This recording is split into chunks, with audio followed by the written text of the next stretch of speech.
Good evening. The time being 7 p.m., all members of the planning board being present, I call this meeting to order.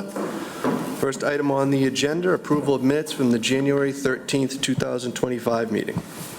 Thank you, Mr. Chairman. I'd like to make a motion to approve the meeting minutes for January 13th, 2025. I have a motion made and seconded. All those in favor signify by saying aye. Aye. All those opposed? Got to abstain, Steve, I wasn't here. Okay. So we have a 4-0 with one abstention. All right, moving on to agenda item B, committee reports, administrative actions. Are there any committee reports or committee reports any of the members wish to make at this time? All set, yes, Mr. Chairman. All right, moving on to agenda item B2, town planners report. Ms. Lauder? Thank you, Mr. Chairman. Just a couple of items of note. Firstly, on the horizon, there are no new public hearings scheduled for the February 24th meeting, so similar to the last time the board met, if the board chooses so, may vote to end at the end of the meeting to cancel the February 24th meeting if there are no continued items or outstanding items to discuss. Right. Next item, we will be having a winter market at the senior center this week, not perhaps this week, but definitely in February. We're keeping an eye on the weather, so there may be updates coming forth on the website about that. Next item, an update on ADUs by right. The Commonwealth posted the final regulations for the administration of accessory dwelling units, and they were accepted into the Massachusetts Register on January 31st, 2025, and they were effective on February 2nd, 2025. The final regulations are available at mass.gov/ADU. There are no required changes to the Tewksbury Town bylaws or regulations to accommodate this new use. The town may apply existing dimensional requirements for single-family homes and related accessory structures to all ADU applications. And in your packets, I attached a town guide for permitting and constructing ADUs, and it can also be found on bulletin boards throughout Town Hall and on the town website. Next item, the Northern Middlesex Council of Governments, better known as NIMCOG, is hosting the 2025 Greater Lowell Economic Summit, at the Cross Point Towers on Thursday, March 20th. There will be multiple sessions throughout the day, exact times and topics to be announced. The goal of the summit is to build upon the interviews they undertook with members of the NIMCOG communities. They're utilizing the input to create topic briefs and include the challenges folks identified, solution ideas that were shared, and their team's subsequent research into the topics. The briefs will be a starting point for the summit participants to collaboratively develop and prioritize strategies based on the ideas. The information will inform the 2025-2030 Comprehensive Economic Development Strategy, better known as the CEDS, which NIMCOG is calling Greater Lowell Stronger Together, and that can be found on nimcog.org/CEDS. And last but certainly not least, I want to recognize two planning board applicants, recent planning board applicants that celebrated groundbreaking since our last meeting. Sterling Corporation received a special permit from this board in November of '24 to operate a specialized warehouse and distribution center for the storage and materials of requiring specialized temperature control systems or containments, regulated life science consumables, and services geared to the upkeep and maintenance of life science facilities. The 20,000 square foot facility at 159 Lorem Street will undergo renovations to get the operation up and running with a projected 3 to 5 year expansion plan. And Melmark New England received site plan approval in May of '24 to construct an educational building, 4 residential buildings, and a greenhouse to serve as the education and housing facilities for its organization, which provides programming for children, adolescents, and adults diagnosed with autism spectrum disorders, intellectual disabilities, and developmental disabilities. This is an expansion of their much-needed services in the Merrimack Valley. Just wanted to bring attention to those so we can wish both organizations the best of luck as they undertake their construction, and hopefully we'll be celebrating some ribbon cuttings with them soon. Thank you. All right, thank you very much. Thank you, Alex. Nice job. All right, brings us to agenda item B3, 630 and 640 South Street, approval not required. All right, so the applicants aren't here for this one, but it is rather simple, so I told them I would undertake it for them. So essentially, there is a property owner who owns both 630 and 640 South Street, and on one of the properties, he wants to construct a shed, which is on 630, but there isn't enough room for the setback to be able to do that. So he has requested to relocate the lot line so that there is enough room to construct the shed on the one lot while not creating any nonconformities on the other lot. Both lots will be still 1 acre, or at least 1 acre, and I can answer any questions. Mr. Lazardi? Thank you, Mr. Chairman. So it's just the back one's going left 15 Yes. feet? Yeah. I have no objections, no other comments. Mr. Champa? Thank you, Mr. Chairman. That was the only question I had. Both lots will still be an acre, but I'm seeing, unless I'm reading the wrong lot, Lot 3A is 20,206 square feet? Excuse me 1 second. So, I mean, it's already less than an acre, but... Oh, excuse me, I'm sorry, I'm thinking of a completely different project, I'm so sorry. It's not going to make the other one more non-conforming. Right, it's already Yeah, non-conforming. yes. It's not making it worse, I'm sorry. We're My not triple apologies. stamping a double stamp. Okay. Yep, didn't want to, I intentionally confused you, I'm so sorry. That's all I had, Mr. Chairman. Thank you. Thank you, Alex. Mr. Duffy? I have no problems with it. Looks like you're moving the line about 15 feet or so, Alex, if I see that correctly. Yeah, I have no problem at all with accommodating the resident in that area. Thank you. Mr. Fattalia? I'm all set, Mr. Chairman. The chair is all set as well. Administrative action, so I just need a motion to endorse the A and I'll R. make that motion, Mr. Chairman, a motion to endorse the 630 and 640 Street lot lines for the purpose of putting a shed on one of the lots. All right, I have a motion made and seconded. All those in favor signify by saying aye. Aye. All those opposed, motion carries unanimous. Thank you, gentlemen, sorry for the confusion. No problem. Moving on to agenda item C, 10 Sesame Street, Family Suite Special Permit. Do I have a motion to waive the public reading? So moved. Motion made. Do I have a second? Second? Motion made and second. All those in favor signify by saying aye. Aye. All those opposed, motion carries. Once you get settled, the floor is yours. Thank you, Mr. Chairman. Dick Cuco, representing the applicant for the property at 10 Sesame Street. This is an existing split-entry home that's sitting at the corner of Sesame Street and Whipple Road. Predominantly, the left-hand side of the property has got quite a bit of wetlands on it, and the owner wishes to put on a family suite for a relative who is not quite yet totally handicapped, but shortly probably would be. So we have everything on one floor, so that it's all ADA accessible. The addition is put on to the right-hand side of the home to keep it out of the no-build and the no-disturb zone on the wetland buffer. There was a very small bit of encroachment into that, but the applicant had gone to the Conservation Commission and received an order of conditions to allow the construction of the addition to be placed in that location. The existing driveway that's on the left-hand side of the property is staying. We're putting in a new U-shaped driveway so that we can have access to the existing and the new family suite. We kept the driveway narrow enough so that it meets the aggregate of 22 feet, so the driveways are 11 and 11, so we don't violate the DPW driveway width regulation. If you can, you have it there, I assume, in front of you. You can see that it's a modest addition on the right-hand side. Architecturally, it fits in very well with the existing dwelling. You'll notice on the first one that you see that it's lower, and that's because on most split entries, you have 5 steps going up to the first floor, and we wanted to have this access doorway. The main doorway will be on the right-hand side of the building, and that will be at grade, so we don't have that 5-foot difference to get up there, so that when they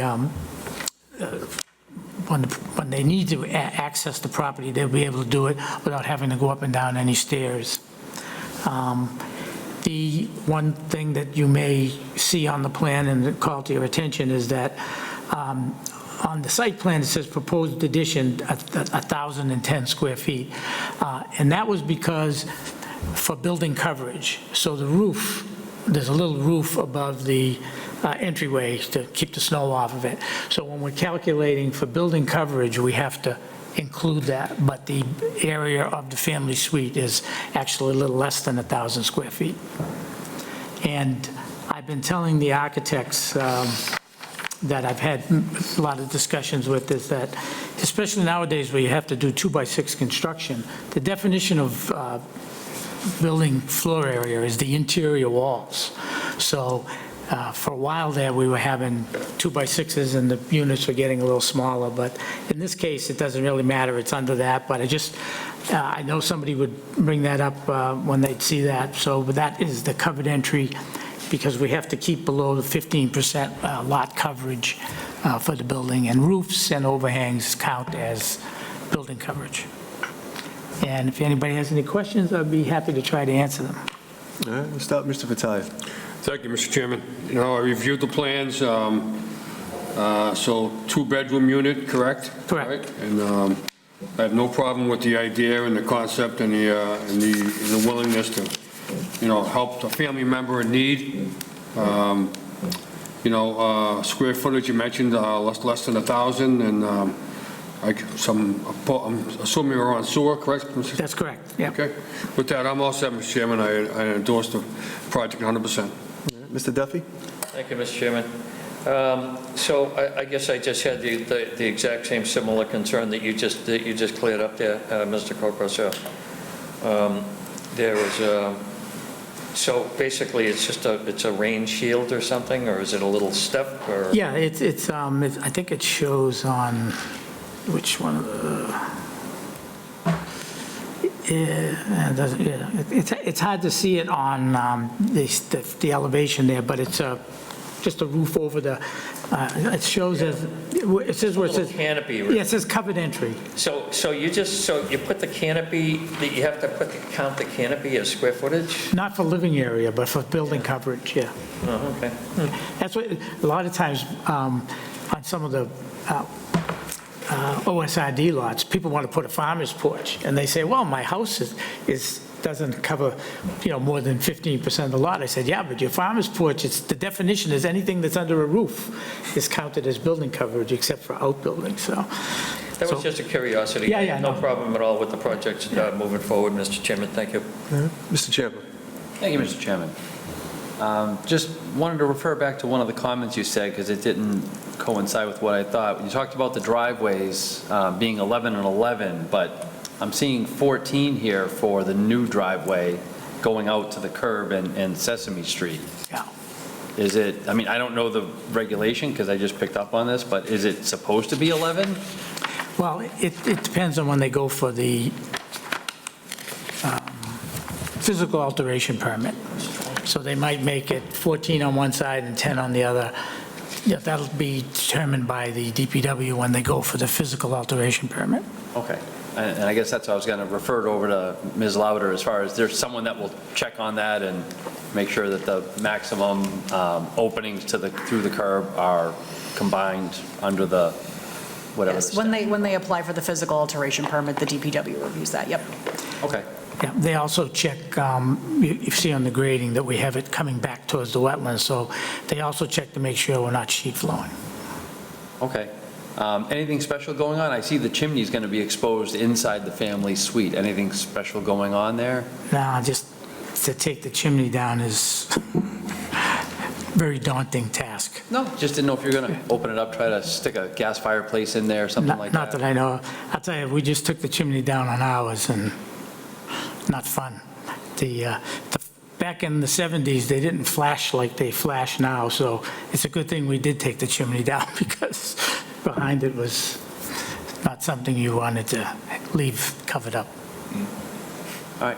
I'm all set, Mr. Chairman. Thank you. Lazardi? Thank you, Mr. Chairman. Yeah, again, I like the plan here. I'm happy that we have this as an option. I like the solution of having it be at grade for accessibility reasons here. And yeah, I endorse the plan. All right, and the chair is all set with this as well. Anyone in the audience with any questions, comments, or concerns? Seeing none, bring it back to the board. What is the pleasure of the board? I'll make a motion, Mr. Chairman, to close the public hearing. All right, motion to close. Do I have a second? Second. Motion made and second. All those in favor signify by saying aye. Aye. All those opposed? Motion carries. As to the family suite special permit itself. So I'll make a motion, Mr. Chairman, that we approve the family suite special permit at 10 Sesame Street as proposed with the plans attached. Second. Motion made and seconded. All those in favor signify by saying aye. Aye. All those opposed? Motion carries. Good luck. On behalf of the McLaren Farren, thank you very much. You're welcome. All right.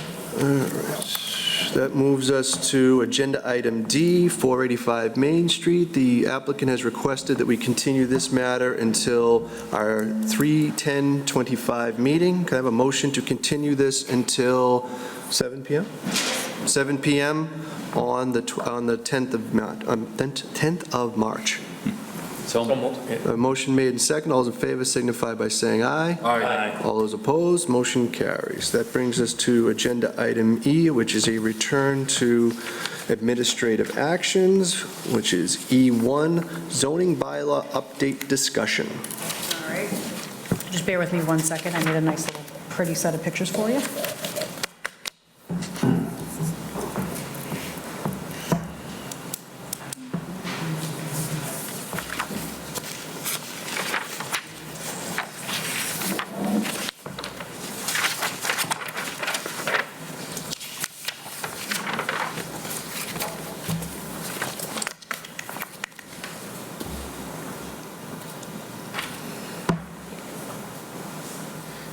Come on, yeah. All right. All right, thank you, folks. So you'll remember last time on our January 13th meeting, I had brought some proposed zoning bylaw changes for consideration, really with the intention of promoting a little bit more in the Economic Development Department, and seeing if we can get some new uses in. And then after our January 13th meeting, I visited the Select Board the following evening to get their feedback, and what I have in here is basically the result of those two feedback sessions. Just a reminder, what is driving these proposed changes. So basically, through the course of my work with the department, discussions with property owners selling or leasing buildings or land, interactions with potential businesses who want to locate or expand here, meetings with real estate brokers for both property owners and prospective buyers, industry trends, market trends, and then feedback from the community, board members and non-board members alike. First one's pretty straightforward. This refers to the proposed menu board exemption that has been discussed with the board, really over the last, I'd say, 6 to 8 months since we had that deluge of Dunkin' Donuts menu board applications. And the proposal here would be to insert a new section under exempt signs. I won't bore you with reading the actual text, but essentially it would allow for a menu board of a certain size to be exempt from the special permitting requirements that ordinarily would count for those electronic message board signs. Just really creating that distinction between the ones that are on the frontage of the property versus the ones that are through a drive-through lane as described in the proposed language. And the size that we kind of arrived on, you'll remember, was really a combination of the signs that had come from Dunkin' Donuts, Starbucks, anybody who had come in for an electronic message board sign in the name of updating their static message, their static menu boards. So I'll stop there. Are there any questions or additional feedback? I didn't get any additional comments from the select board either on this item. Looks good to me, Malik. Excellent. Moving right along, introducing new uses to the Industrial 1, Industrial 2, and the Office Research Districts, better known as I1, I2, and OR. So this would be inserting new definitions into the second section of the bylaw, and then corresponding uses to the Appendix A use table. First one, data storage center or data center. That's to, be recognized on the search engine optimization, or as I'm told. Physical location that stores computing machines and their related hardware equipment, contains computing infrastructure that IT systems require, such as servers, data storage drives, and network equipment. Physical facility that stores a company's digital data, essentially. And based on discussions at previous meetings, you folks had indicated that this would be an interest of having by right with site plan review for new construction in all 3 districts. So I'll stop there and kind of get your feedback there, just kind of understanding that these would be treated similarly as the retail marijuana establishments, where the use is allowed by right, but we're really talking about the nuts and bolts of the site, parking, traffic, and that kind of thing. The bonus with this kind of use is I'm told that there's really not a lot of traffic involved. It's more machines than people. So any thoughts from folks on that one? Anything on that one? Mr. Duffy? I would just like to say that that seems to be a reflective of the commercial, the changes in the demand for commercial real estate from what I see out there. You know, that it's just not the same big box that people were looking for 20 years ago. And so I think that, you know, businesses are changing and adapting, and I think that if we adapt along with them, then it's going to make Tewksbury a lot more attractive for potential business, commercial type businesses like that. Great. Thank you. Thank you, Mr. Chairman. Mr. Lozelle? I think, yeah, just, again, kind of seconding the previous comment here. I think it's great for us to have these, great for us to have some regulations around them. They're clearly a up-and-coming sector that needs, you know, more and more space constantly. So happy to see us, you know, kind of move forward with codifying this. Great. So I'm going to keep that on as moving forward with data storage center as by right unless is otherwise triggered for site plan review. Is that okay with everybody? Okay. Yes. Good here. Great. Next item, this is actually an existing use, but doesn't have a definition. Banquet, event, and conference facility. I guess people kind of expect that we know what that is, but I don't think it hurts to have a definition in there. So the definition I've proposed is, you know, just based on research and looking at other bylaws and just, you know, simple definitions in the industry. A place of assembly for special events such as weddings, banquets, and other formal meetings, which may include catering facilities and other amenities except for lodging. So that last bit about except for lodging is because the current bylaw allows for hotels and motels to have banquet facilities. So the intention here would be to allow for standalone banquet facilities, should that be something somebody wants to pursue. And considering the type of use that this is, my thought would be that the board could recommend this use by special permit, just because there could be a lot of unknowns, hours of operation, you know, size of the facility, things like that, parking exactly. And only in the office research district. I'm open to feedback on that, but my feeling was that it's not something that's super appropriate for our industrial districts. We want to make sure that uses like contractors' yards and things have somewhere to go, but a lot of what we're finding is that the office research district just doesn't have enough attractive uses for it right now, because the traditional office, you know, that model is something that a lot of companies are moving away from. So this could introduce some flexibility into the office research district while maintaining that special permit control to make sure that we're not, you know, introducing a nuisance. So open to thoughts on that. That sounds good to me, Alex. Anybody else? I like it, just, Champa? and I don't know if this is really something of our concern, but what are the rules as far as, you know, if it's a wedding, obviously there's going to be alcohol served. Yeah, that would, Process for that, do they? that would be down to the, actually, the select board granting any liquor licenses. Caterers are often kind of the ones who take that lead, so whether they have caterers that you bring in yourself, or if they have an in-house one, it's usually the caterers that organize that kind of thing, but they'll be the ones who would be required to do all of that, that permitting and licensing legwork. Okay. All right. That sounds good. Okay. All right, so we'll move forward that one as special permit and site plan review. Cool. Very good.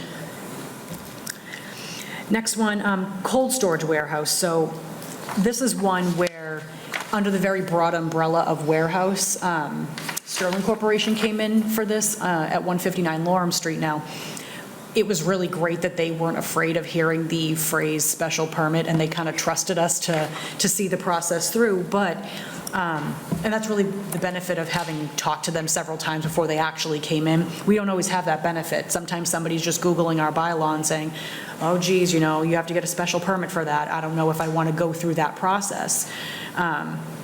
So the thought for cold storage warehouse, again, could be by right with site plan review for new construction in all three of the districts. And this could be something where, you know, new construction, they obviously have to come in, but if they're making significant changes to an existing building or site, and that's, you know, they could be doing an addition, increasing, moving the parking, something like that, that all triggers site plan review.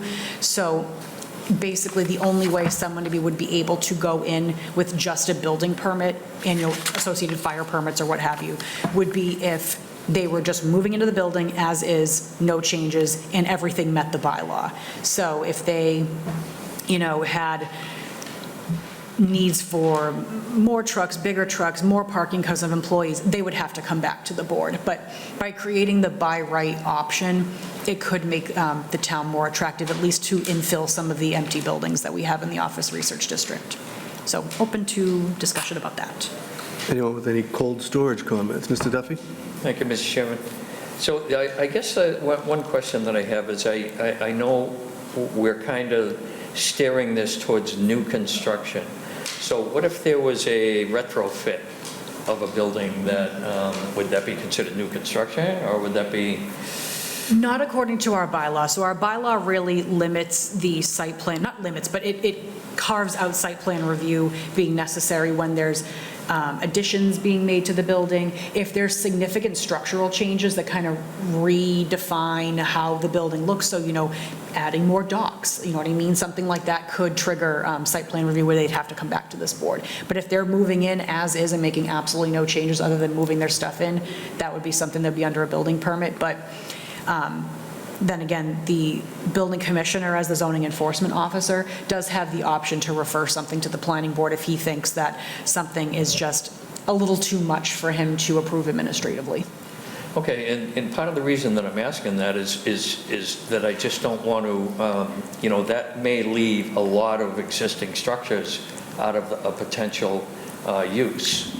Whereas this is only for new construction. Oh, no, I'm sorry. So site plan review would be required for new construction. It may be required for retrofits, but not always. So the intention would be that retrofits, they can just go to the I'm talking about the building. use by right, though. Yeah, Yeah, that's meant to make retrofits easier. okay. So they only have to go in with building permits. Okay, then maybe we should change that language to say new construction or alterations? So that's automatically triggered in site plan review. So if they're making those major alterations or it's a new construction, it's automatically site plan Okay. review. Okay. Okay, thank you, Mr. Chairman. Anyone else? Just a question. I know that the company that was here previously to do a cold storage, what do we do as far as if it's pharmaceutical products, biological specimens and testing and all of that? What protections or what checks and balances do we have to make sure they're not bringing in something that's hyper contagious or something like that? Sure. So that stuff's all regulated by state and probably federal. But as far as the actual operations at the building, they'll be required to get various building permits and sometimes permits with the fire department depending on what equipment they're using to keep things at temp. But all of the actual materials are going to be regulated through state and federal regulations. Okay. So I guess, I don't know, I guess I shouldn't expect you to know the state and federal regulations, but I'm just curious, like, to what level of danger could they be, of something could they be storing here?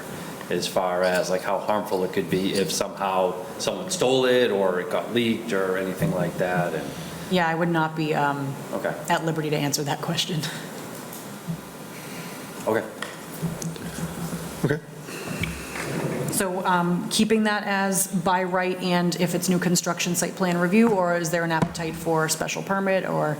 No, I think that's fine. I mean, the likelihood that you're going to have something that isn't going to at least get in front of us if it's something concerning, but we don't need to have a full, special permit for, I wouldn't think, for this. Yeah, because the other intention is like, it's not like a traditional warehouse, like big box warehouse where there's a constant in and out. It's more things come in, they stay for a specific amount of time, and then they leave. It's a lot less circular traffic, really, is my understanding. Okay. Okay. Next item, light industrial warehouse. So this is kind of a newer one that I did not discuss with you folks last time, but through various discussions with different board members at random times. This came to the attention particularly from some of the folks marketing some of the existing warehouse space in town, where they're calling them shallow bay warehouses, these smaller garages, for lack of a better term, that are like 10,000 square feet and less, maybe up to 20, but facilities for the storage and distribution of smaller millwork items, electronics, appliances, furnishings, and other small goods utilizing van or small box truck for transit. Tractor-trailer use limited to delivery only, no overnight parking or distribution. So again, not your traditional big box warehouse, but trying to hit some of those smaller guys like the electrical distributor that you folks approved last year on East Street. Very small operation, all of his stuff, it's really only contractors going in to pick up items, stuff goes out on vans. Same thing with that flooring contractor that came in for 118 Lumber Lane over the summer.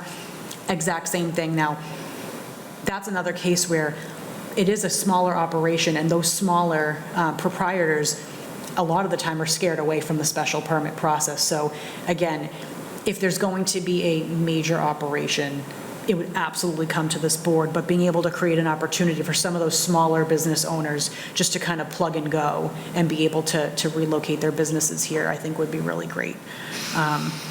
That was one that I think, again, the planning board could recommend this use by by right with site plan review for new construction. And again, if it changes parking, adds an addition, or is going to result in increased trips or noise, then it comes right back here. But just looking to create kind of an opportunity for the smaller business owners to not have to go through the, as quick and as efficient as this board is, it's still 3 months before somebody can get a building permit. Okay. I like the idea, Ms. Lauder. I think that gives opportunities to a lot of multi-business opportunities for a lot of businesses around, where a developer can come in, build a bigger building, and then split it up 3 or 4 times to provide 30,000 square feet for this company, 20 for this, 20 for that. Yeah, and that's already happening too. Yeah. Like there's that warehouse over, that's technically accesses in Andover, but the bulk of the buildings in Tewksbury, Burt Road, Executive Place, this was approved many moons ago. Yeah. They're just coming up on having received their certificate of completion for completing the building, but they weren't having anybody looking for a 167,000 square foot warehouse, so now they're in the process of applying for permits to divvy it up to try to make it more attractive to the smaller businesses, because that market for the larger warehouses just doesn't seem to be there anymore. Anyone else? All set, Mr. All Chairman. right. All right, so are folks comfortable with site plan review and then by right? Yep. All right. Yep. Killer, all right. Do you need action on that or anything? I'm just taking notes, and then at the end, we can kind of, Okay. you guys can take a vote if you'd like to put all those forward for the warrant if you find appropriate. Another item, research and development doesn't, let's see, it's on the use table as research and development laboratory, which may include accessory manufacturing and testing and development. This is already in our definitions, but on the use table, it's allowed by right in our industrial district, but planning board special permit in the office research, which upon review seemed antithetical, so I wanted to bring it to your attention and see if there was an appetite to change that from planning board to by right, considering it's office research. I mean, Cambridge is all office, lab, office, lab, office, lab. It's, to me, that's, makes much more sense than lumping it in with any kind of industrial or manufacturing. Seems like an oversight, probably something we should fix. Yeah. It just, as I was reading, I was like, oh, that's kind of incongruous with what that whole district is supposed to be for. All right, and then the last one, the most exciting one, battery energy storage systems. Very simply, devices that enable energy from renewables like solar and wind to be stored and then released when power is needed most. So this is something that I added after the fact, after talking with the building commissioner and some others who work in towns that already have these. So North Reading already has some of these, Acton already has some of these, and they talked about having an abandonment and decommissioning provision, which makes a lot of sense. We already have one for solar. Yeah. So effectively, the second bullet down there, abandonment or decommissioning any battery energy storage system which has reached the end of its useful life or has been abandoned shall be removed in a manner consistent with the removal of large-scale ground-mounted solar voltaic systems as detailed in section 749 and 7410. So 749 and 7410 are the two abandonment and decommissioning provisions for solar. So instead of rewriting it all again, just have them follow those rules. And considering these just the sheer volume of some of these facilities, my thought was they could be special permit, but, with site plan review, but I think that, I'd like to have a discussion about whether you think that a special permit's too much, whether there should be, if it should be by right or keep it that way. So my first, you mentioned a couple of the other towns have it. Did you happen to know, does North Reading require a special permit, or do they do it as site, how do they do it? They definitely do site plan review, I believe they're special permit. Okay. I don't know. I'm not sure I have a strong feeling on it, one way or the other. Anybody else? As far as I understand, if there's already verbiage on how to decommission a solar/photovoltaic assembly, but with a battery storage system, I'm concerned about any potential ground soil contamination or anything like that. And so I just think maybe we need an extra, short sentence or two about, we have to make sure that the ground soil is tested after all the equipment has been removed, and they're responsible for any remediation to remove contaminated soil if any is found. Okay. I'd agree, Mr. Champa. Yeah, Do we hold like a bond or anything like that? yes, We do. that's a part of the solar. That goes into like an escrow for Yeah. all time? And the idea of the escrow is actually so that in the event that they hopefully don't, but they abandon it, then we then have the money to decommission and remove it ourselves. That's what the bond is effectively for. Mr. Chairman, not to throw a monkey wrench into the works here, but what exactly would decommissioning a battery storage facility entail? Like, do we have any information on that? Like, where do they go? So that's something we don't deal with the solar. They have to submit to us their plan for decommissioning with the understanding that it follows all necessary regulations and industry standards. That's not something that we super get in the weeds about. I suppose we could, but I certainly wouldn't have the only reason know-how. I ask is because, when and if that ever happened and some unscrupulous demo contractor came in and said, hey, we can take care of your decommissioning for you, and they take it and it ends up in the Merrimack River, then, the town, whether we would like to be or not, may be on the hook for some of that liability. So they would have to submit, the applicants would have to submit the decommissioning plan, and that would be something we'd have on file. So under the condition that the town becomes responsible for its removal, we would use that bond to do that, and it would follow the same procedures that they have to submit, which. So that might be a document that we might ask for, like during the, Yeah, during our hearing. decommissioning plan. Yeah. Okay, only just because I'm not very familiar with that. I've just decommissioned data centers, but not, not battery storage. Sure. So I know a little bit about that, but not about this. Yeah. And it seems like that there's a difference there. Yeah, the battery storage systems, like just the standalone systems, are definitely newer, but solar systems have had the battery energy storage incorporated with it for quite some time.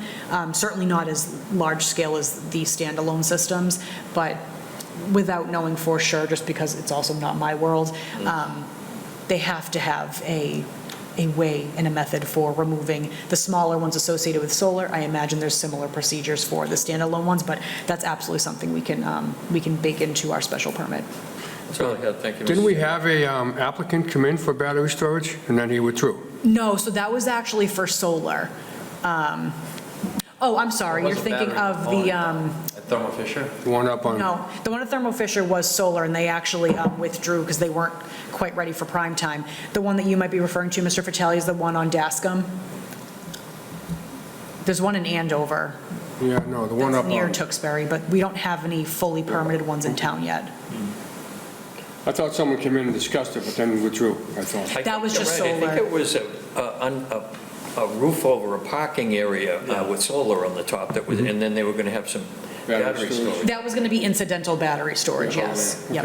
Okay. So the only thing I'd say, if we're going to put it in as a special permit for now, let's keep track of any inquiries that we get that are going badly because it's special permit versus site plan. You know what I mean? Just, Yeah. if it's one of those things where it's getting in the way and, other towns are doing it or not doing it, I'd like to just, keep on. I don't want to have us disadvantaged Right. because we're being harder on it than other people. If we're consistent, then you can't really shop around and find anything better, then that's fine. Now it's just a matter of where do you want to go.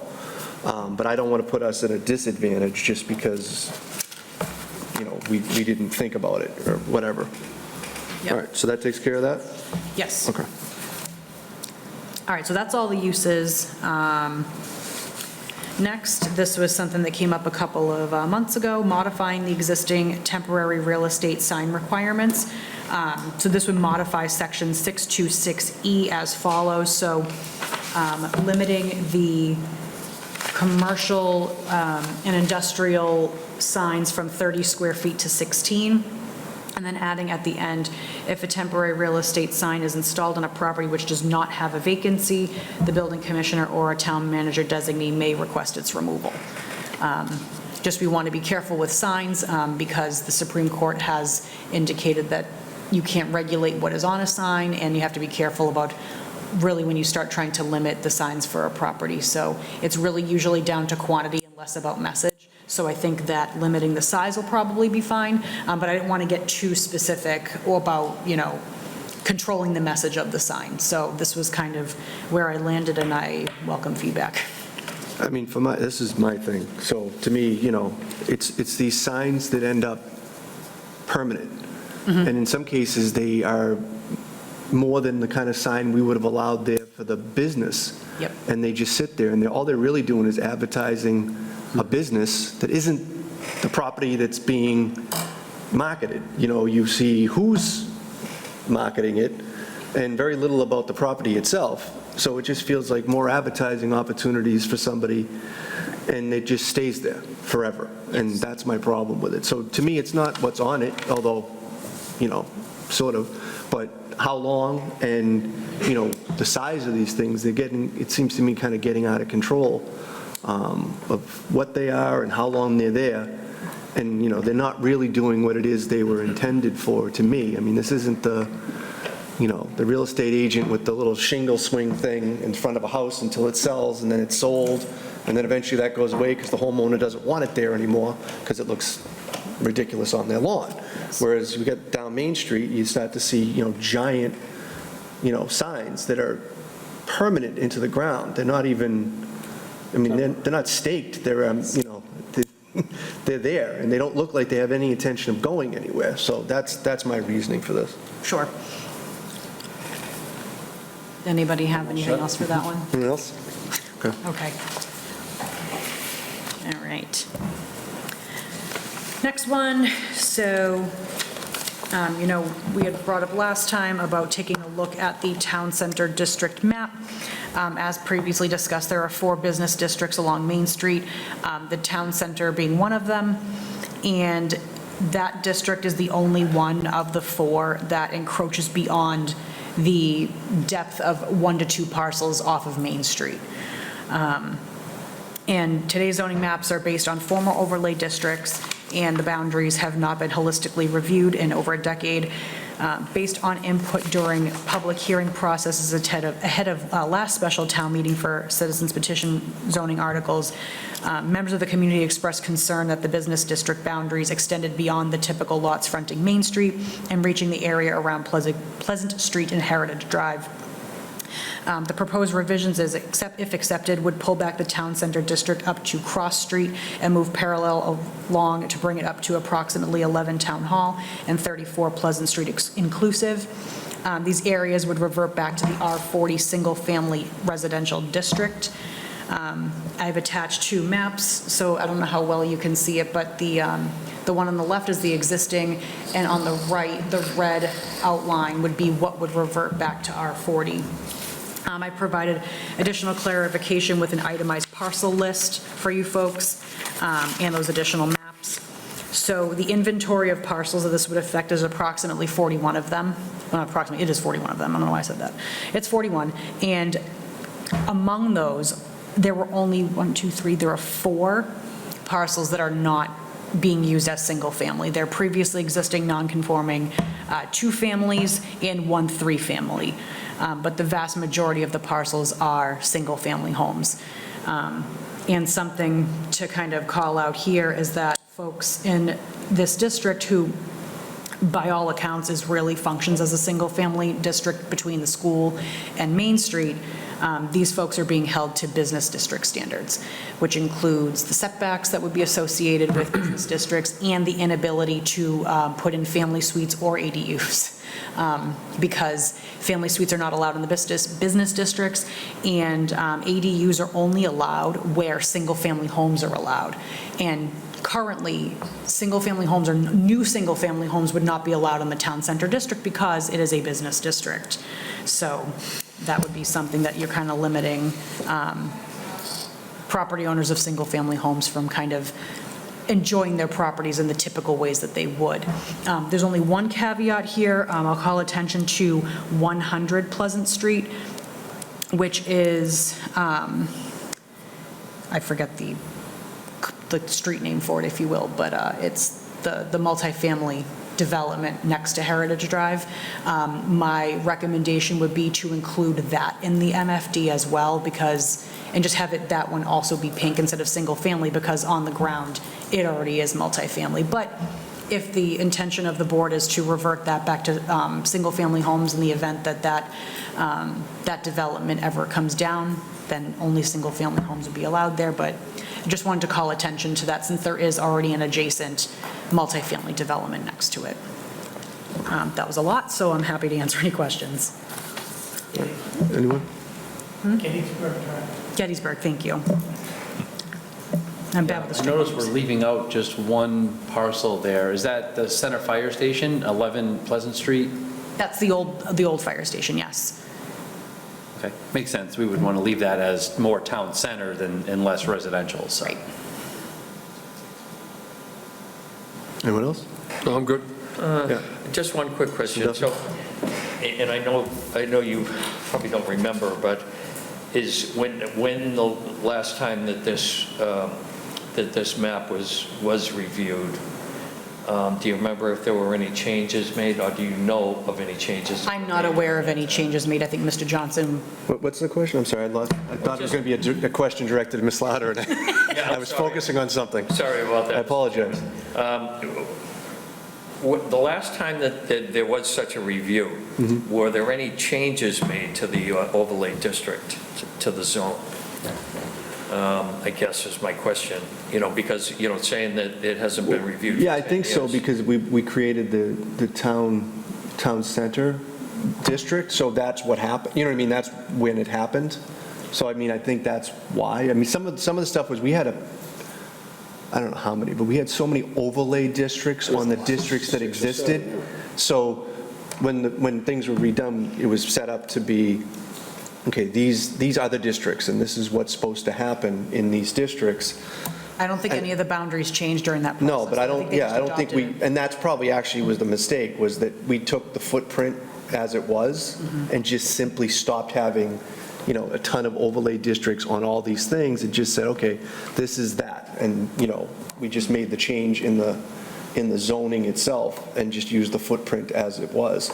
I mean, obviously, I don't ever remember hearing what you had just said about the fact that we're actually limiting single-family homes from being able to do what almost any other single-family home could do. That was kind of that doesn't seem fair, considering it doesn't make a whole lot of sense that they're in this district to begin with, and they're being limited on top of it from doing the things that their neighbors are going to be able to do all around them once you get just past them. So, Are there any other single-family houses existing now in this district that have the same handicap, I guess would be a question. In the town center district? Yeah. Looking at the map,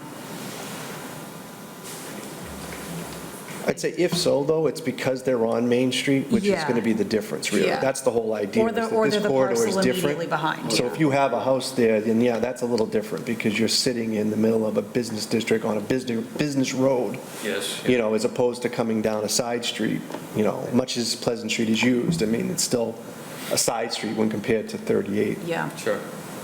Yeah, I think any, as Mr. Johnson indicated, any incidental, single-family homes that would not be captured by this change are the ones that either front Main Street or that the parcels immediately behind, which is the convention for the rest of the business districts. So you can, that might be a larger discussion of removing, if you would try to remove all of the single-family use parcels from the business districts, I'd expect they'd look a little like Swiss cheese and not really. Yeah, that would be a It concern. wouldn't be a cohesive Yeah. district. I understand. Yeah, that being said, that's all I have, Mr. Chairman. Thank you. Mr. Duffy, I think the overlay districts were probably formed in 2012 or 13. Just before I came onto the board, I think they were in place. No, I remember when it was Right. kind of going on. I wasn't directly involved in it, but, I wasn't either. yeah, yeah. I was Just in to give you a school. time, just to give you a time frame, Mr. Duffy, that's all. I'm Thank you. deeply, deeply concerned, though, that that was directed at me now, that I am been here this long, that I have to be the one who answers something like that. It is a deep concern. That should be Mr. Fowler and always be Mr. Fowler. Sorry, it's email. Okay, so any other questions or changes to No, this? I think that's Looks good. No, mostly speaks for itself. I'm in favor of making the adjustment on that zoning, so Very good. going forward here. All right, last one, super exciting. So after meeting with both the planning board and the select board, the feeling was that there was a lot of language being put into this section when we're really just trying to make sure that all swimming pools are treated the same as far as safety is concerned. So you'll be happy to know that just the sentence in red on the slide above is what we're looking at. So no swimming pool shall be constructed, maintained, or installed unless it shall have a fence of at least 4 feet in height completely enclosing the pool. And the driver there is that all swimming pools per building code have to have a fence enclosure. However, the building code created an exemption for those who choose to install the retractable tops, but the problem with the retractable tops is they can be operated remotely, and someone could say, oh no, I need to close my pool, but they could do it remotely and someone could get trapped inside. So we want to make sure that they're being treated the same as all other swimming pools, and we're keeping little ones, animals, and folks who shouldn't be using the pools out of them. This is already a requirement for every other pool that gets installed in town. This would just be superseding the exemption that the building code created, just to have uniform safety requirements for everybody. Anyone? That's good. I'm good. All right. And last, I don't have the full text right now, and it's extensive and kind of unexciting, but the FEMA flood maps have recently been updated, and the town received its final letter of termination from FEMA on January 8th, indicating that the updated maps and language must be adopted no later than June 8th of this year to maintain the town's participation in the National Flood Insurance Program. And the proposed changes are currently under review with the Department of Conservation and Recreation, DCR. That's the entity that is reviewing all the proposed bylaw changes. They're mostly related to, replace this address with that one, and now this head of the agency is the one that oversees it. So a lot of it's very administrative in nature, not really changing anything procedural about it. DCR limited the requested language modifications to reflect consistency with state law. The map updates are set forth in the FEMA flood insurance studies and the maps dated June 8th, 2023, which shows how long we've been looking at these. And those are all, the studies and the associated maps are on the town website at tewksbury-ma.gov, /flood maps. So if anybody really wants to get in the weeds on any of that stuff, they are more than welcome to do so. And all the maps are kind of, related in that way. So, oh yeah, sorry, I had a little thing about this. I didn't have to just read it to you. Any questions on that, I can do my best to answer them if you like. Anybody have any flood map questions? No? All right. I had one more question, it just kind of popped in my head just as we were wrapping up the swimming pool. If you have an above-ground swimming pool, and does that mean you have to have a 4-foot fence around the above-ground swimming pool? Unless I think, and this, I'm not a building code expert, unless the swimming pool itself, I think, is at least 4 feet. But then there's regulations to the ladder and that kind of thing. Okay, because I saw in some of this crossed out sections here, any ladder, set of stairs must be in the upright lockable position. That's all in the building code already. The idea was to make the building code applicable to all pools, but that gets kind of, clunky. So the idea was just instead pull it back and just really focus on the fences. Okay, All right? yes, thank you. All right, so if I could, if there's no other questions and the board would like to move forward with these as a change, as proposed zoning bylaw amendments and warrant articles, I'm happy to prepare those for you guys if that's something you want to do. So if you want to take a vote on whether you would like these to move forward as warrant articles for annual town meeting. Okay. Do we have a And you can motion? take it in the collective unless there's one that you really don't like. I'd like to make a motion, Mr. Chairman, that we approve and adopt these changes to the zoning code proposed by Alex tonight and discussed in front of us tonight as well. Great. All right, so we'll put these forward for the town warrant? Yep. Okay, so that's the motion. Do I have a second? Motion made and seconded. All those in favor? Signify by saying aye. All those opposed? Motion carries unanimous. All right, Okay, so and we'll go those- forward with all those. Yep, so we will see those back in probably late March for the public hearing portion. And then at that time, you folks can make a recommendation for adoption at town meeting, and we'll kind of go from there. Great. Alex, I want to thank you for doing all this legwork and getting, having the pulse of the town, I know, in front of us. You hear it more than anybody, I'm sure, in your capacity, but No, it's absolutely my pleasure. And a lot of these ideas come from our community members. They hear about an emerging business, and a lot of it just makes sense to bring it to it you almost guys. sounds like maybe we should have did this a number of years ago. And maybe we could have had Ames Pond developed by now, or had more businesses in town that have the opportunities, so, Well, but thank you for that. As the most senior member here, you'd be stunned at the reasons for that and how many times we've tried to address that. And yeah, that is unfortunate, but that's neither here nor there, I guess. But what I would say, though, to Mr. Fatalia's point, though, I wouldn't mind seeing us try to be more proactive and less reactive to these. Like, if we start to hear the whispers and the whatnot of, things that we're, too tough on, or we're behind the curve on, as you talk to other towns and whatnot, even before we're getting calls from folks who are saying, gee, I would have come there if not for, that we probably should start trying to get out in front of this. I mean, we've done a lot of work. We put the zoning bylaw behind us in terms of the big fix and all that. Right. But I think, trying to pull the scalpel out a little quicker, Yeah. would not be the worst thing for us. I mean, it's competitive, trying to get fast-moving changes that happen for what people need, and, we already work under a really weird, my opinion, a weird system in which we can only really make decisions technically once a year, and we do it twice a year.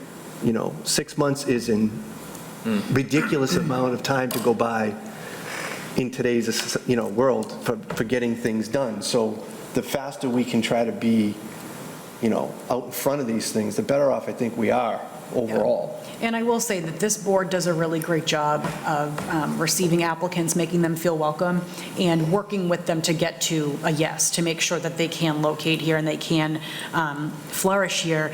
And I also will say that, with this stuff in particular, the uses that we're talking about adding this spring, I don't think we're so far behind. I don't think that it's entirely reactionary, because the warehouse stuff is kind of pivoting as we speak. So we're really, hearing from developers and folks who are marketing their property saying like, hey, I don't need 60, 90, 100, 167,000 square feet. I need 20 or 30. So that's kind of happening as we speak. The data centers, one land use attorney that I spoke with in particular said he said this, nobody has that in their use table right now. You guys will be on the cutting edge. So I'm hoping that he's right, and I hope that we start seeing those applications come in. No. Thank It you. was nice to bring business in, especially what ultimately is passive business, really, when you think about it. Yeah, You know? I'm told that the data center is like nothing. So, all right, that brings us to agenda item E2, which is MBTA communities. All right, so before we get too far in this, I want to do a couple of things, just because, we've had these conversations in the past, before the last time. Now we've got it coming up again, but these conversations seem to in a lot of places, seem to lack basis in fact first. So I want to be sure we have that before we start any of this conversation. So just a couple of just facts. These are not for debate. This is just, it is, and anything that's saying different is just going to confuse the issue. The SJC, the law is constitutional and valid. That's their decision. So that's not a question. That's their statement. Full stop. The Attorney General has the power to enforce the law. Full stop. That's their decision. The funding that the state can target is not limited to the grants that were listed in the law. Again, full stop. That's what the SJC said. So for explanation, that basically means any discretionary funds are potentially in jeopardy from the state. You're talking about, millions of dollars at risk, not non-existent grants that we may or may not get. That's funding we get all the time that now could be subject to this, and they can do it. So those are facts. That's not up for debate, and if people confuse people on those, I think they're doing them a disservice, because if you understand what the SJC says, and you understand the law, that's what they're saying, and that's what the law is. So we can't have conversations that start anywhere else if we don't at least start with that. So with that, I'll open it up for any comments anybody wants to make on the MBTA communities. We'll start with Mr. Fratelli. Thank you, Mr. Chairman. So my opinion, and it hasn't changed since we've taken a vote here and since my vote at town meeting, and I will say that the town residents, in my opinion, spoke very strongly at town meeting, and they opposed any type of MBTA's Community Zoning Act. There's a lot of discussions in the media now about changes to it. They're trying to submit laws to augment what was proposed and voted on. So, I mean, we as planning board members should listen to the town meeting people and our residents and do what they voted on as well as town meeting. I mean, I was not in favor of it before. I'm not in favor of it now, and my vote, in my opinion, hasn't changed, regardless of whether the vote came in from the Attorney General and so forth and so on. Those laws were enacted. They can be changed, I think, as we go, and hopefully it does. So, my opinion, and my opinion only. So, well said. Mr. Duffy. Thank you, Mr. Chairman. I think that, first of all, I think probably the state could have done a far better job on its rollout. I think that many of the voters voted based on the information that was available at the time of the vote. A lot of that information has turned out to be, incorrect or false or whatever. The voters are voting against, we as a planning board, my belief was then, as it is now, is that we were just mandated to identify a zoning district in the town of Tewksbury to accommodate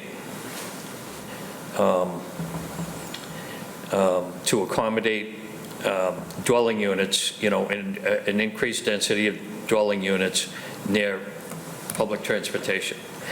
And I think, I know that sounds probably oversimplistic, but if I'm not mistaken, that was our mandate. That's what we had to do. We looked at 3 different zones in town. The one that we chose seemed to be the best. And I voted then to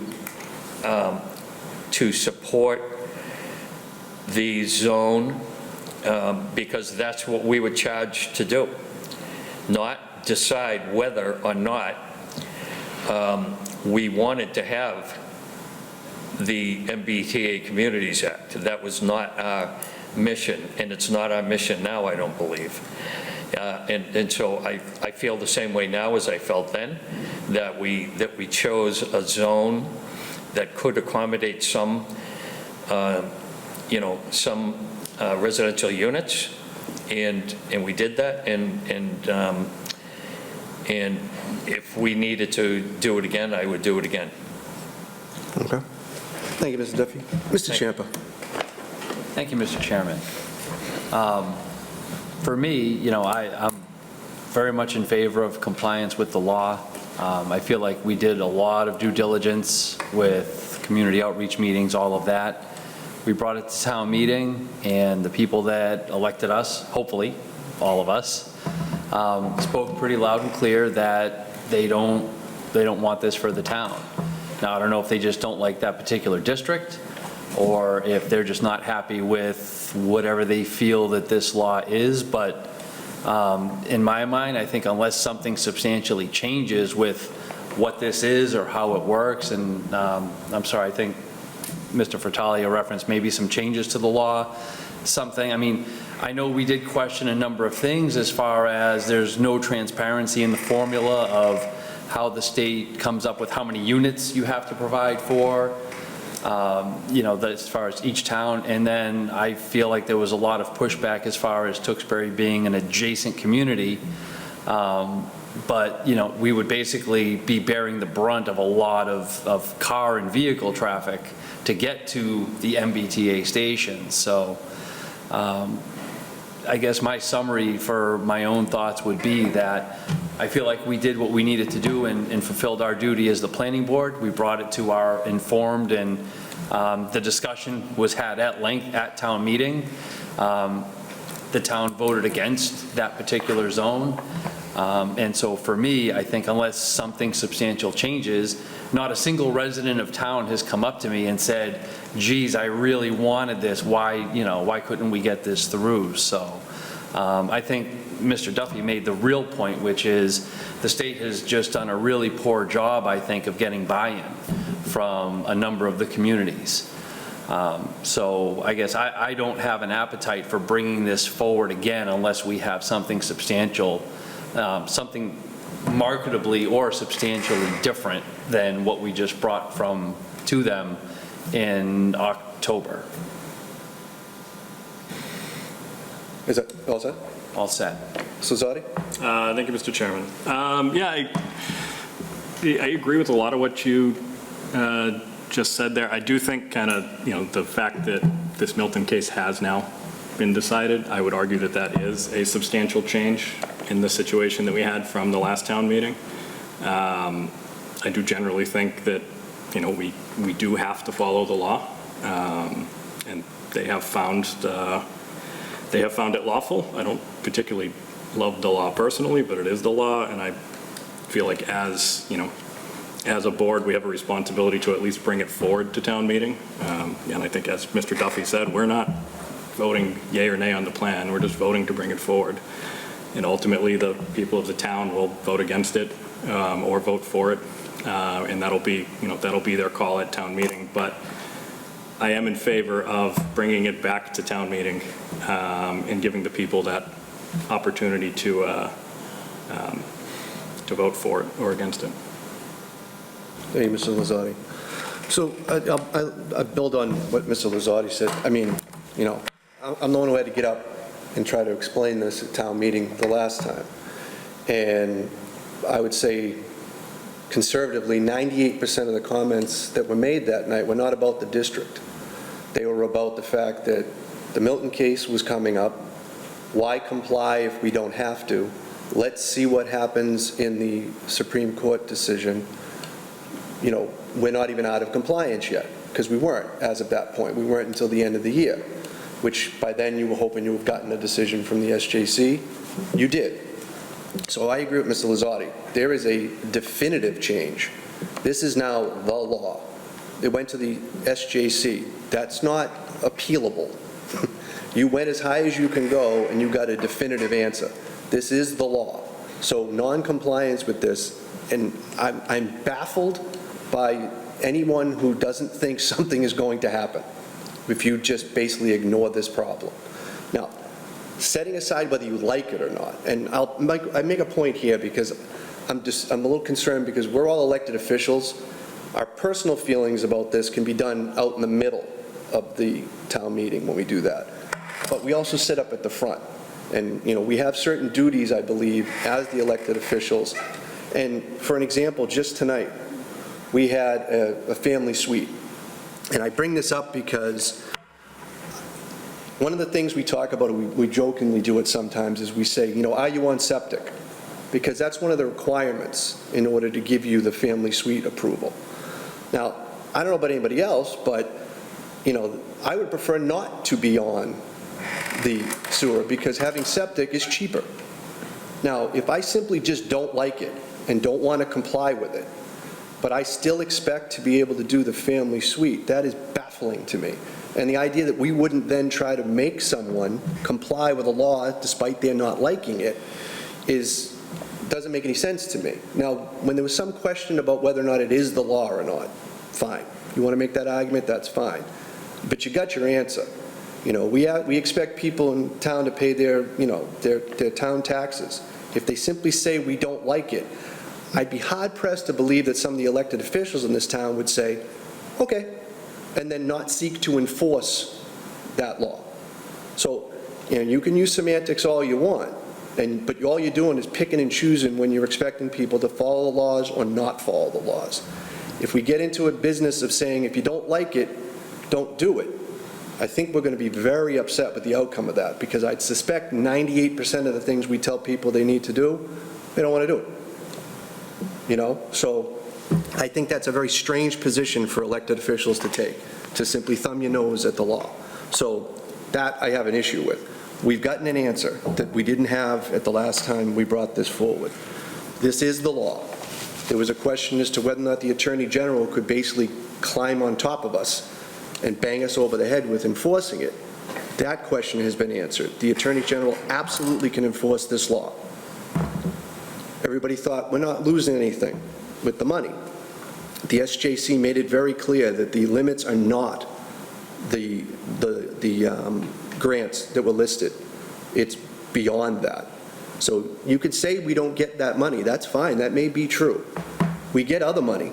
And we get an awful lot of discretionary money, millions of dollars in discretionary funds come to the town. If they decide to target those, now, I'm not telling you they absolutely will. What I am telling you is they can. And anyone who tells you they won't, unless they're waving around a guarantee from the governor, they're being disingenuous telling you that they won't, because they don't have that guarantee to put in front of you. I can guarantee you that the SJC said they can. So if they do, the next time you come to town meeting, be prepared to find millions of dollars potentially to fill the gaps for the money we used to get. That's factual. That's not, I'm not making it up. I'm not trying to scare anybody or anything else. I'm not even trying to tell you they're going to do it. I'm telling you they can, and you need to put that into your calculus when you're doing this. To me, I think it would be a dereliction of duty to not put something out for the town to consider at town meeting, because, you get to a point where you just thumb your nose at this, and the Attorney General decides to sue the town, which she already did to Milton, so you know that they're willing to do it. Most of the towns that fall into this have already complied, so, there's only, a fistful left that are still trying to not be non-compliant. If you think they aren't going to come after one of those towns, when the other towns have been compliant, that would be fantasy, I think. And if the Attorney General comes, ask Milton, they just spent $300,000 to basically be slapped around. So if you're prepared to spend hundreds of thousands of dollars to lose, which, by the way, you're paying the other end of the lawsuit too, because we pay the Attorney General to sue us, basically. So you pay both ends of the lawsuit that you're most likely going to lose spectacularly. You then also run the risk of having the Attorney General have a special master come in here and just say, that's where it goes. You don't have a choice anymore at all. You don't discuss it. You don't meet with anyone. You don't vote on anything. It just gets dropped on your head. it just doesn't seem like a great way to go about making decisions. Like, we have an opportunity to at least do something that we choose to do. We choose not to do it, and we're informed about it, fine. We take the consequences, but at least we do it without being confused as to why. I think saying that everybody made their decision last time misses what was discussed that night, that people were thinking that somehow this was going to be struck down, or somehow we'd be not have to be compliant with it. None of that's true anymore.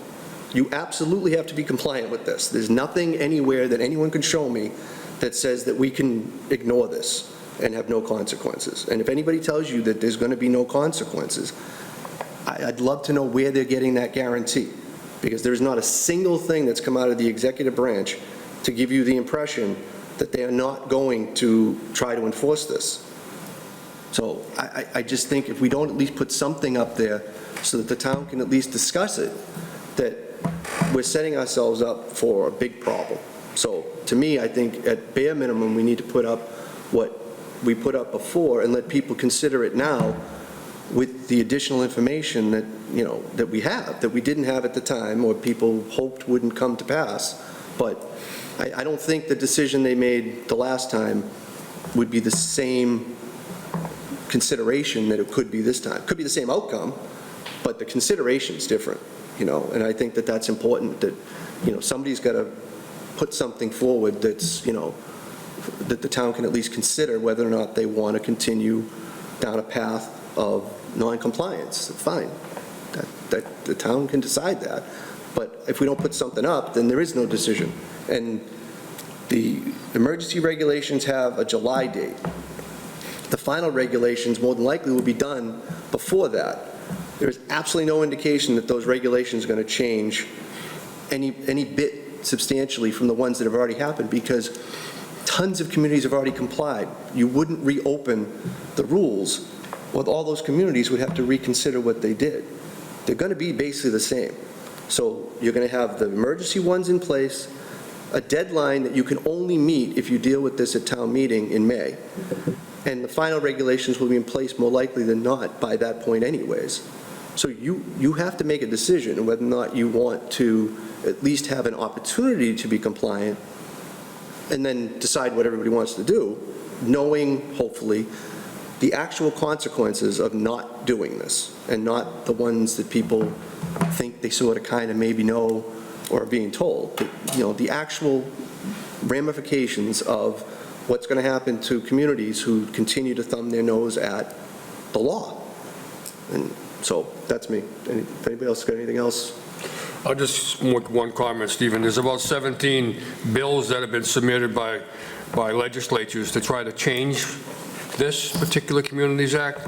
They haven't been resolved yet, but they are in the works. I'm not sure how they're going to come out, but hasn't changed my opinion, and I think my opinion is my own opinion, and I'll stick with it. Yeah, and again, it's not to be compared, but, tons of legislation is filed every year at the State House. Yeah. And you don't know when or if, because it can go for the entire 2-year session before it even possibly comes up. There is a compliance deadline of July. I would be stunned, because, again, much as you say, I haven't heard or seen where any bill has the support that would get past the House, the Senate, and signed by the governor between now and July. So, we could be non-compliant in the hopes that some piece of legislation filed by someone gets passed, but the fact of the matter is, there is a current and enforced law that you are supposed to comply with. So, if we don't do that in the hopes that something passes, it's not going to change the fact that we're not in compliance. If something passes later, you can go back and revisit it and make adjustments based on those changes. But I think if you're not compliant by July, expect repercussions for that to come shortly thereafter. So that's my point, that this is where I worry about the rhetoric, because, there's all kinds of legislation that gets put in every year. This legislation was passed and upheld by the Supreme Judicial Court. That's a fact that we have to deal with, and there's a deadline coming up to do so. So, that's my 2 cents, I guess. Anybody else? All right, so I guess then, I don't know, I'll leave it to anybody. Are there any motions from anyone on the board?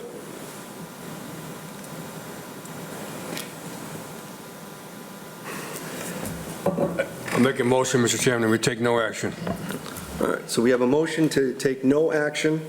Do I have a second? Second. All right, I have a motion made and seconded. Any other motions? I'll save you the trouble, Mr. Duffy. I'm going to make a motion that we put forward the zone that was previously put forward for town meeting. So that's my motion. Thank you. I'll second that. I have a motion made and seconded. So we have two motions on the floor. We have a motion for no action. That was first. We'll take that one first. All those in favor of taking no action signify by saying aye. Aye. All those opposed signify by saying no. No. I get that at two in favor, 3 against. On the motion to put forward the zoning district, the MBTA zoning compliant district that was previously put forward, all those in favor signify by saying aye. Aye. Aye. All those opposed? Opposed. Okay, so I've got that one at 3-2. All right, anything else? All right. That brings us to correspondence, of which we did not have any. That brings us to other business not known at the time of the posting of this agenda. Does anybody have any such things? The only item for consideration would be if the board chooses to cancel its February 24th meeting in the absence of any outstanding issues to discuss, and we certainly don't have any continued applications.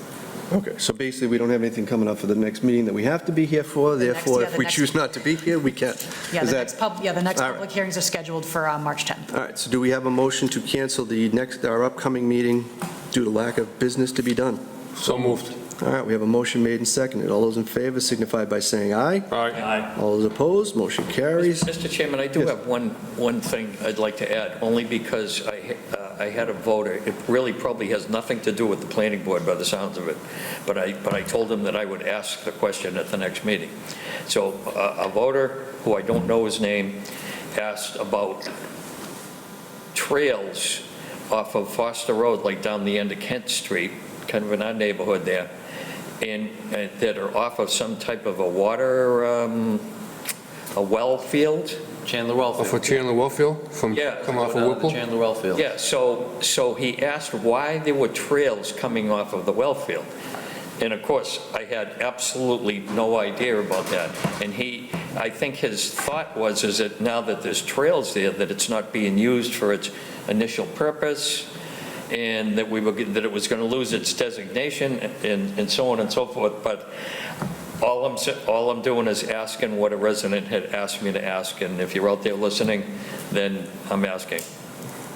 Thank you, Ms. Mr. Lau? Chairman. So the Chandler well fields are no longer used as well fields because we don't need them, but they are still very large, and I say they, meaning there's the Poplar well fields and the Chandler well field sites, and they're very large pieces of land that are town-owned, that have, exceeded their previous useful life as well fields and are now used for passive recreation. So for the Chandler well fields in particular, at last annual town meeting, meeting in May, there were funds appropriated from the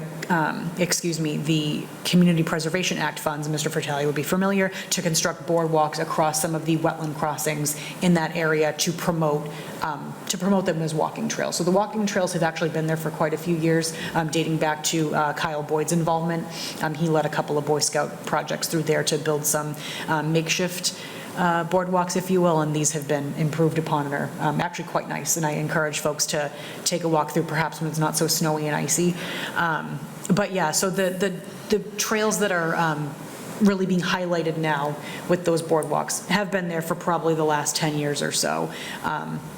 And we continue to make improvements on maintaining those as Okay, I paths. think his point was that the land was going to lose some type of a designation. Is No, so what they, and again, pure speculation here would be a conservation restriction, but because it's promoting the use of passive recreation, it doesn't lose any designations like that, no. I appreciate that input. course. Thank you. We spent thousands of dollars to get those well fields, I mean, those walkways. Boardwalks, yeah, I So that you remember. can walk right through it. It's Sure. Yeah, very nice. Yeah. I walk my dog down there.